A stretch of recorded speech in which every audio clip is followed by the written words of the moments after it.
Welcome to the Soulcery Podcast, your sacred space to delve into spiritual tools, topics, and practices that will illuminate your path of soul remembering and healing. I'm your host, Lígia Costa, a soul guide, alchemist, soul writing coach, and the creator of the Trust Pathway. I'm deeply grateful to have you here with me. Together, we will embark on a profound exploration of self-discovery and healing, unlocking the secrets that lie within. Hello and welcome to another episode of the Soulcery Podcast. And today I'm going to start with a very abrupt question, possibly. And I would like to ask you to even consider if at any point you are spiritually bypassing. I feel it's so important to bring this conversation to our collective awareness because there is this huge trend since the pandemic about spirituality and the spiritual world and healing and somatic healing and all of these things. We see on Instagram just so many accounts coming up with these things. Some of them, they are not really a reflection of what healing really is more to be a curated, feed. I came across some reels the other day that one account shared, and I was completely in shock. It was all about shamanic healing, but was just a couple supposedly doing a shamanic healing, and it was so sexualized. It was nothing to do with the actual shamanic experience. And then we might be able to think that we want these things in our life, like what is portrayed to be being spiritual or being a witch in this modern world. And, healing as in suppressing emotions rather than moving through them, that we might think that we are actually going through a spiritual experience when in fact it's just our ego. So before I move on to the actual theme of spiritual bypassing, I would like to talk about something else first that will lead to it, okay?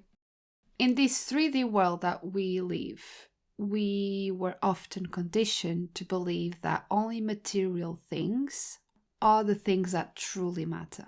But the reality is that our existence is far deeper than the material things that we accumulate in our life. So if we think about, that new car that we want to buy, do you want it because you really want that car, or you want it because of how it will make you feel, how it will symbolize to you the aspects of freedom and success, or even the feeling of accomplishment? Another example is to think about money or the desire for more money. Do you truly want money for money's sake? Or is it the feeling of peace that it might bring? The freedom to make choices or the security that money will provide. Another aspect of our lives is about relationships. So it's worth asking if we really want to be in a new relationship just to have one and have that label that we are in a relationship, or because we really want to feel loved and feel supported and feel safe, because we desire that companionship, or what that companionship represents in terms of belonging and connection. Because if we actually think about our desires, we will find that they rarely are about the external things themselves. It's not about the material things. It's not about what we can touch, but it's all to do with the internal experience that we believe these things will create for us. And when we realize that, it will shift everything. It will show us that what we are truly searching for is not external at all, right? It's within. Because it shows us that we have more control over our internal experiences than we thought we did. We are always searching for peace. We are always seeking love and joy and freedom and connection and belonging. But if we could begin to cultivate these things internally rather than relying solely on external factors to bring those things to us, right, we'll be aligning with our desires. However, the same way we are drawn to certain internal experiences, we are equally driven to avoid other experiences. And usually it's experiences that bring us pain and fear and sadness or loss. And as human beings, we will do almost anything to avoid feeling these challenging emotions. And you'll notice that we all do it. When we feel fear, we shut it down. When we experience sadness, we distract ourselves, right? Be it with work, with alcohol, with food, with consumerism, with sex. And when we feel anger, we suppress it. So we keep ignoring the red flags, right? In relationships, even when our gut feeling is telling us that something isn't quite right. Or when we open the fridge to look for something to eat, most likely something that is not healthy, and we actually have a little voice inside of us saying this isn't healthy, right? But we push it aside because we don't want to face the discomfort of confronting it. We silence our intuition when it whispers that something is off. We distract ourselves from the messages that our bodies send us every day. And this avoidance extends beyond ourselves too. We dismiss inappropriate actions from loved ones and we just give excuses to it, right? We just say, oh, it's just the way they are. Oh, it's always been like that.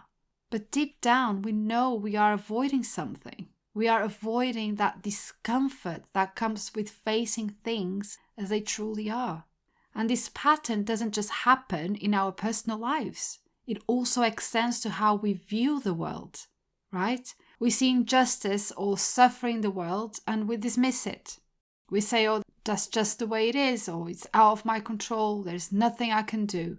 We notice troubling patterns in our society, but we try to convince ourselves that it's not our responsibility, that we are one drop in this big ocean and nothing we do will change anything. And this is where the deeper challenge lies, because when we avoid, we miss the opportunity for true healing. And this is especially true with spiritual spaces, where we might be drawn to the light, to the love, to the positivity, but shy away from the shadow. And that's when I come to the actual theme of spiritual bypassing, right?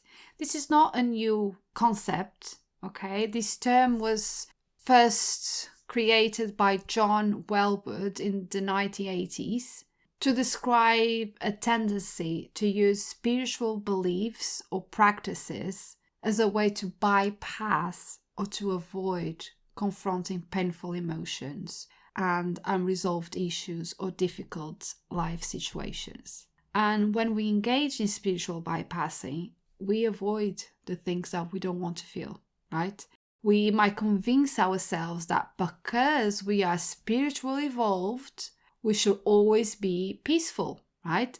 We should always be positive or in this state of love and light. But true and raw spiritual growth doesn't happen in this constant state of positivity. In fact, it is impossible to evolve spiritually if we aren't willing to confront our shadows, okay? The parts of us that we rather ignore or dismiss or reject. Everything in life, and this is especially true with ourselves, is made of dark and light, yin and yang, right? Without one, there can't be another. So we can't be love and light all the time. We have to face our shadows. We have to feel the sadness and the pain. So if you're asking yourself, not sure this is me, not sure I ever did this, I'll give you some signs that you might have come across regarding spiritual bypassing. Either you or people that you know, okay? So one of the signs is avoiding negative emotions like anger or sadness or grief because you believe, or the people around you believe, that they are low vibe, okay?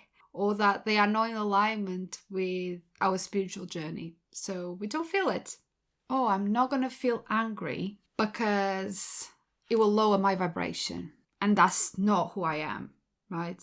Another sign is overemphasizing positivity, even when we're struggling. Like thinking that we must always be happy and joyful and positive all the time, even though inside we are really struggling. And this can also show in forms of, saying positive affirmations all the time, rather than doing the shadow work, doing inner work, going within and trying to understand what we are feeling, actually honoring those feelings and let them move through so they can then be released. Another sign is criticizing others for experiencing negative emotions or difficult experiences and circumstances, and then judging them as being less evolved or not being the same vibration as us, or for being activated by us, that we trigger something in them, or that they get triggered very easily because they are not evolved enough. And another sign is hiding behind this facade of constant serenity or positivity, never allowing ourselves to be vulnerable, never allowing ourselves to be raw and just say how it is. And I think we're moving a bit over it. I think people are starting to realize that this love and light narrative is not completely true, and they started to see beneath the facades. And I think we're moving over it, but there's still a lot of toxicity in this environment, which is supposed to be non-judgmental and safe. And I don't know if any of these things rung true to you, if you ever caught yourself falling into these patterns, or perhaps you've seen it in others. But the truth is that healing and spiritual growth require us to face our shadows with compassion and with understanding. And it's nothing to do with avoiding the dark side of life, okay? It is about embracing that darkness with love. And this is how we move through this duality, through this balance between the light and the dark within us, the happiness and the pain, the yin and the yang of our beings. Because there is a connection between the yin and the yang with the avoidance and stress and the happiness and freedom. So if you look at it, the yin is related to fear. And what sits behind spiritual bypassing is fear. Fear of the unknown, fear of pain, fear of the healing process itself. And when we hold onto these fears and we resist the uncomfortable emotions that we are avoiding, we create stress. And that stress builds up, right? And it often manifests as resistance. Resistance to facing the truth, to accepting what is, to letting go of what no longer serves us. And in here, we are in the yin energy, in the dark or shadow energy of stress and avoidance. So true healing begins when we face what we have been avoiding, because it's in this space that we confront the emotions, the experiences, and the beliefs we've been suppressing. And yes, it can be difficult. I'm not saying it's easy. It can hurt and bring up tears and bring up fears, but it's also necessary. And as I said in other episodes, Healing is like peeling away layers. It's like an onion. Like you just peel a layer and peel another layer, peel another layer, until you uncover the truth beneath. And the truth, while sometimes painful, is what will ultimately set you free. And this is where true transformation happens. So once we allow ourselves to feel and to heal, we reach the other side, right? The opposite side of fear and avoidance and resistance, where happiness and peace and joy are present. And these emotions are real because they are grounded in the truth of who we are. So when we are in this space is where we are in the yang energy of happiness, freedom, and love. And once you uncover that truth, it brings you freedom. Once you see it, you can't unsee it. And true freedom, which is the freedom from fear, freedom from the stories that we've told ourselves, freedom from the past, it's magical. It's very powerful because it will allow us to just be, right? We've processed, we've healed, and now we can finally relax in the fullness of who we are. But if we cling too tightly to the other extreme, though, where there's a constant action or endless rest or perpetual joy or unprocessed sadness, we end up blocking ourselves from growth. So in order to live in peace and with freedom, we require both. We require both light and darkness, both yin and yang, both happiness and sadness, both life and death, both joy and pain. It's just how it is. That's how life is.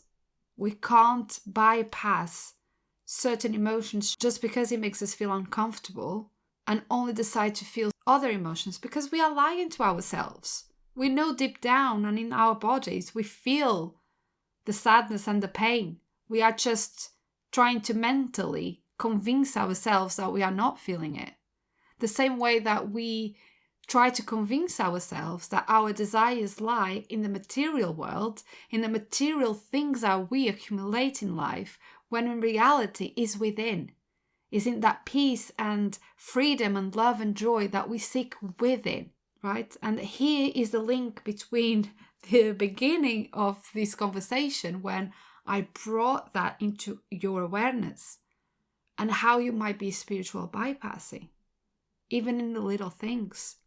So where in your life are you avoiding your shadows or the parts of you that need healing? Are you unconsciously spiritual bypassing by avoiding your own emotions and brushing them off as normal? Or using spiritual beliefs to hide from your insecurities, avoiding feelings of anger, or believing that traumatic events have a silver lining to excuse the experience you went through? What would you change if you faced them, if you allowed healing to flow?